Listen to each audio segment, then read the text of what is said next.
De última hora, y con todo esto nosotros tenemos que entrar ya en nuestro tiempo de tertulia, y hasta ahora ya están listos, preparados Javier Domínguez Navarro, gestor de carteras. Muy buenos días, Javier, es gestor de carteras en aurigabonos.es, y también José Ramón Guerra, CEO de Oplos Consultoría Financiera. Muy buenas, José Ramón. Muy buenos días. Bueno, arrancamos una mañana de nuevo inmersos en las incertidumbres de muchos asuntos que están abiertos. Estamos en esa antesala de la votación en el Congreso de Estados Unidos para elevar ese techo de deuda vía acuerdo, pero ahora tocan las filas demócratas y republicanas. Los mercados parecen dudar en las últimas horas, y no sé cómo veis esta cuenta atrás y ese acercamiento este 5 de junio. Javier, desde Aurigabonos. Preocupante, ¿no? Porque lo cierto es que cuando ya parecía que se habían despejado las dudas, ahora vuelven a salir. Yo creo que además en estas jornadas de tensión, donde los demócratas y los republicanos cada vez hay mayor tensión, evidentemente preocupan bastante, ¿no? Y los demócratas siguen, bueno, como todos los supuestamente progresistas, que ya me gustaría que estuvieran por aquí, ese progresismo, digo, siguen enfangados en su gasto directo. Pues los republicanos están cada vez más preocupados porque consideran que ese es un camino para tensionar las relaciones, ¿no? Bueno, vamos a ver, todos decimos lo mismo, esto no va a salir mal, pero es verdad que mientras tanto pues se van creando mayores tensiones, ¿no? Y por tanto, bueno, pues hay que estar atentos. Los tipos de interés de la deuda americana a corto plazo, que se habían tensionado muchísimo, han caído ligeramente, pero sí que es verdad que tenemos el 6 meses al 5,55, que es un tipo elevado, pero es verdad que en estas jornadas pasadas las hemos visto a niveles de casi de un 7, ¿no? Quiere decir que relativamente menos tensionado, pero que es verdad que ahora mismo, hoy volvemos a empezar. Lo que se decía que era el día 1, el día D, que se tenía que solucionar todo, ahora lo hemos pasado al 5. Veremos a ver estas jornadas cómo las vamos pasando, pero preocupante efectivamente el tema americano. José Ramón. Completamente de acuerdo con Javier. No aporta nada y perjudica mucho. Crea incertidumbre, que al final es lo que menos gustan los mercados, y nos pone cerca de un posible tropezón, que aunque sea como el del 2011, que se solucione rápido, pues no deja de ser otra mancha para los posibles tenedores de deuda americana. Es decir, esto no es de recibo. Es decir, un posible default es mala noticia, aunque solo sea posible. Pero bueno, yo entiendo que esto se superará sin más. Ese posible el acuerdo ya está, el marco general está hecho. Se va a recortar en todo lo que no sea defensa, pues y lo que haremos será apretar hasta el último momento, que siempre nos gusta más. No sé, no es buena noticia, desde luego. No es buena noticia, pero damos por hecho que, además, no se puede contemplar otra cosa, ¿no? Que al final habrá una solución para ese techo de deuda y ese riesgo de default de los Estados Unidos. Una de las grandes referencias que se ha puesto sobre la mesa, luego voy a volver a Estados Unidos y las relaciones.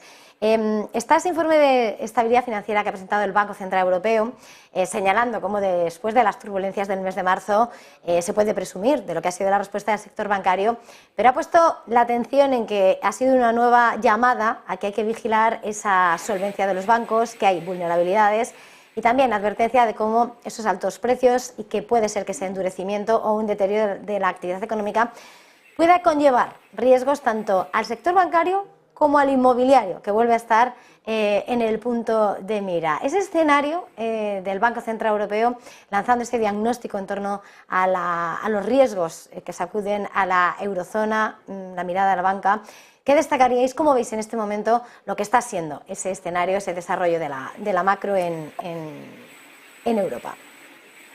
Javier, si quieres.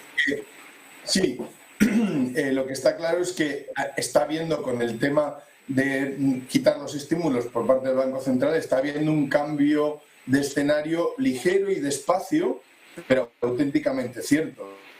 Es decir, el Banco Central expansivos estaba comprando la deuda de todos los países y por tanto estaba manteniendo una liquidez en los mercados secundarios de la renta fija y de los mercados de capitales enorme.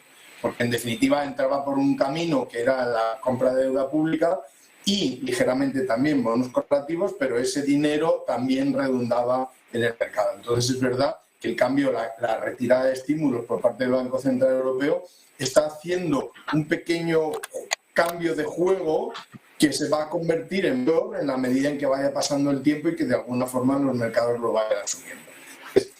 ¿Cuáles los cambios de escenarios en que va? Primero, el Banco Central Europeo retira esa liquidez del mercado a base de los estímulos. Eso redunda en que los grandes, el shadow banking, que en definitiva, o sea, los bancos en la sombra, que en definitiva no están a la sombra, sino que son los fondos de inversión, los fondos de pensiones, los hedge funds, etcétera, que son los que tienen la liquidez del mercado, donde ahí todas las inversiones empiezan a tomar un protagonismo especial dentro del mercado, cosa que es también buscado por la propia banca. De manera que son los cambios de escenario que evidentemente pueden hacer cosas que... Entonces, bueno, es decir, el dinero está en los bancos y en los fondos de pensiones y en los fondos de inversión y tendrán que volver a los mercados.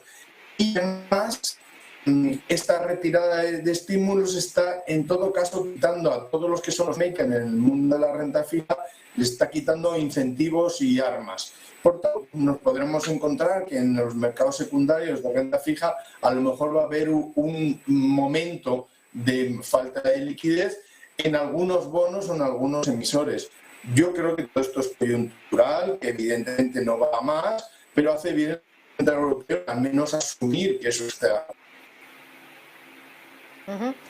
José Ramón, creo que Javier se estaba teniendo problemas en la conexión. Vamos a ver. José Ramón, ¿cómo lo veis? Pues es bastante razonable el aviso, porque si nos fijamos en los datos agregados de la MO0, M1, M2, M3 han ido disminuyendo, lo que quiere decir que parece que la cosa va frenando. Son indicadores de que hay una posible recesión en marcha. Hemos tenido el petróleo por encima de $100 hace no demasiado, que también es otro, cada vez que está por encima de $100 hemos tenido recesión. Tenemos el CIU, el indicador alemán de confianza, que también ha pasado a territorio negativo. Es decir, tenemos varios indicadores de que efectivamente la cosa se puede parar. ¿Cuál es el problema y cuál es el aviso que nos ha dado el Banco Central Europeo? De que, oiga, si ocurre algo, hay mucha liquidez en ese shadow banking, como comentaba Javier, que no está controlado y ¿cuál es el problema con ese shadow banking? Pues que esos fondos, que no es nada oscuro ni malo, quiere decir que en realidad se les está empezando a llamar ahora entidades no financieras, ¿vale?, que se dedican a la banca. El problema está en que estos fondos tienen liquidez en los bancos ordinarios. Entre los 13 primeros bancos tienen una posición muy grande. El shadow banking es aproximadamente un 14% del mercado de préstamos. Pero está concentrado en los bancos más importantes de la zona euro. Entonces, el problema es que si estos fondos que invierten en empresas tuvieran algún problema de liquidez y retiraran su liquidez de los bancos, podrían provocar que los bancos, al final de rebote, tuvieran algún problema. Los bancos, por su lado, están haciendo su trabajo, están restringiendo los préstamos, están exigiendo mayores calidades, se está viendo disminuido el número de ventas de viviendas también por el aumento de los tipos de interés, con lo cual todo esto entra dentro del guión de lo razonable. Es decir, pues es normal que se vaya teniendo cuidado, porque lo que todo el mundo tiene miedo ahora es que una gran quiebra genere una crisis de desconfianza como la que pasó con Lehman Brothers en 2008, ¿no? Es un poco lo que todo el mundo pretende evitar. Entonces, en ese sentido, pues es razonable que lo hagan, pero ya está, se está siguiendo el guión, y desde el lado del regulador y desde el lado de la banca. Llega el miedo y, como dices, ¿no?, esa crisis de confianza tiene unas fronteras difíciles como para frenarlas. Creo que se ha vuelto a conectar Javier. No sé si nos escuchas, Javier. Te oigo, os oigo. Sí, lo que pasa es que creo que no te veo. No sé, bueno, voy a seguir con José Ramón a ver si conecta. Ah, aquí estás de nuevo. Vale. Aquí estoy. Bueno, estábamos haciendo un diagnóstico de dos de los grandes asuntos, y eso es lo que nos hace mirar a el siguiente gran tema, ¿no?, que es qué va a pasar dentro de 15 días, porque con el tema de la deuda y tal parece que el tema de los bancos centrales se ha ido nublando, no estaba tan claro, pero ya van apareciendo esas voces, como Loretta Mester dice que no ve pausa en junio, como de Guindos habla de que queda camino contra la inflación y que habrá volatilidad en esos precios. ¿Y cómo veis de cara a esas reuniones antes de las vacaciones del BCE, de la Reserva Federal, cuáles pueden ser esos pasos a dar? Javier. Bueno, en el caso de la FED, yo creo que, teniendo en cuenta que ha llevado los tipos de interés tan arriba, ya veremos qué dato sale de IPC, que de alguna forma sería lo más importante, pero yo sospecho que no va a hacer ya ningún movimiento más, va a esperar a ver cómo va digiriéndose el tema de la inflación ahí en Estados Unidos, y bastantes problemas tienen. Primero, que resuelvan ahora el tema del techo del gasto de forma definitiva, como ya hemos hablado, y luego vendrá el asunto del IPC y de los tipos de interés. Por tanto, yo no veo a la FED, creo que no va a subir los tipos de interés, que va a hacer esperar un par de meses a ver cómo va digiriéndose el tema de la subida. Y en el caso del Banco Central Europeo, pues yo veo que se seguirá subiendo, lógicamente, a cuartillos. ¿Por qué? Pues porque primero los tenemos muy por debajo de la diferencial con Estados Unidos en los tipos de interés, lo primero, y lo segundo porque las inflaciones, o sea, la cosa está funcionando porque la inflación en Europa, país por país, se va goteando a la baja, pero estamos todavía lejísimos del esperado 2% de la subyacente, que en definitiva, bueno, pues en España tenemos un 6,1, me parece que ha salido, 6,1 la subyacente, y somos los que supuestamente, según nos dice Sánchez, somos los adalid en el IPC, pues estamos en el 6,1, que es 3 veces lo que se espera que tenga el IPC subyacente en Europa. Por tanto, pues Europa tendrá que seguir subiendo los tipos de interés. ¿Qué está haciendo el mercado? Pues el mercado lo tiene ya como parte asumido, y hoy vemos, claro, también es verdad que las bolsas están bastante torpedeadas hoy, o llevan unas jornadas muy malas, y entonces entra dinero en la renta fija, y entonces tenemos la renta fija en unos niveles bastante satisfactorios, digo, de rentabilidades, está en cero. Pues el mercado ya tiene asumido estas subidas de tipo de interés, son controladas, son buscando un objetivo, y además los bancos centrales siempre están haciendo gala de una magnífica canal de comunicación que hace que la gente lo vayamos asumiendo perfectamente, ¿no? Esa es mi esperanza. ¿Y desde Oplos, José Ramón? Pues coincido en el diagnóstico que hace Javier. Estados Unidos, yo entiendo que superará el problema, como hemos comentado, del techo de deuda, y una vez que lo supere tenemos que tener en cuenta que ya va sin emitir desde enero. Entonces, eso ha llevado a las letras en su momento hasta casi un 7, como ha comentado antes Javier. Pues tiene que emitir un montón de deuda. Estimaban que eso era equivalente, toda la demanda toda la emisión de deuda que va a hacer, a una subida de 0,25 puntos, con lo cual, teniendo en cuenta que cómo está el tema de incertidumbres en Estados Unidos, pero teniendo en cuenta también que tienen el empleo mínimos, las viviendas que se siguen vendiendo a niveles medios, no tienen ninguna razón. O sea, lo que yo creo que van a hacer es, de aquí al mes de septiembre, emitir todo lo que tienen que emitir para ponerse más o menos al día, que tendrá un efecto en los tipos de interés, en la parte un poco mala de la curva. Y a partir de ahí, en septiembre, veremos, con los efectos que haya tenido de aquí al verano, veremos qué hacen, si siguen subiendo o bajan. No creo que en esta corto suban. Sin embargo, como en la Comunidad Europea, yo sí que veo que es necesario, y que probablemente hagan, una subida de 0,25 más, y ahí esperar un poco a ver los efectos de todo esto, a ver si realmente sigue controlándose la inflación, que sería lo normal, ¿no? Es decir, los precios no siguen subiendo al mismo ritmo, y la comparación contra el año pasado ya no son crecimientos tan altos, ¿no? Entonces es todo bastante razonable. El petróleo está más bajo, lo tenemos en $68, cerca de los 65, un nivel complicado, que pues baja de ahí, incluso podría bajar hasta niveles de 50. Tenemos el cobre bajando y con stock subiendo, el aluminio bajando, con stock subiendo, el índice, el Baltic Dry Index, ese índice de precios a los fletes también ha disminuido este último mes. Parece que la cosa está controlándose, y entonces una subida de 0,25 te da margen para luego una maniobra y te permite seguir empujando a la inflación hacia niveles más razonables. Ese contexto entre las múltiples cuestiones que vigila el mercado y además en ese horizonte, sin lugar a dudas, la geopolítica cobra cada vez más peso, y querría de alguna manera preguntaros cómo estáis midiendo y mirando los distintos conflictos, hasta qué punto pueden afectar tanto en el devenir, en la evolución económica. Estamos viendo esa guerra comercial China-Estados Unidos, bueno, con enfrentamiento y todo bastante agresivo ya en el espacio aéreo sobre el mar de China Meridional, y al mismo tiempo esa guerra en Ucrania que parece que está avivando mayores temores, riesgo de que se expanda a través de las fronteras, también ese problema que ahora se genera en Kosovo. ¿Cómo medís esos impactos ahora mismo? ¿Cómo lo estáis viendo? José Ramón, si quieres empezar. Pues con bastante preocupación, no son buenas noticias. Las escaladas de tensión pues solo pueden llevar al siguiente paso, que es que nos liemos a palos con los rusos por cualquier malentendido o cualquier accidente en una frontera, sobre todo en la parte de Polonia, que son bastante beligerantes con Rusia, ¿no?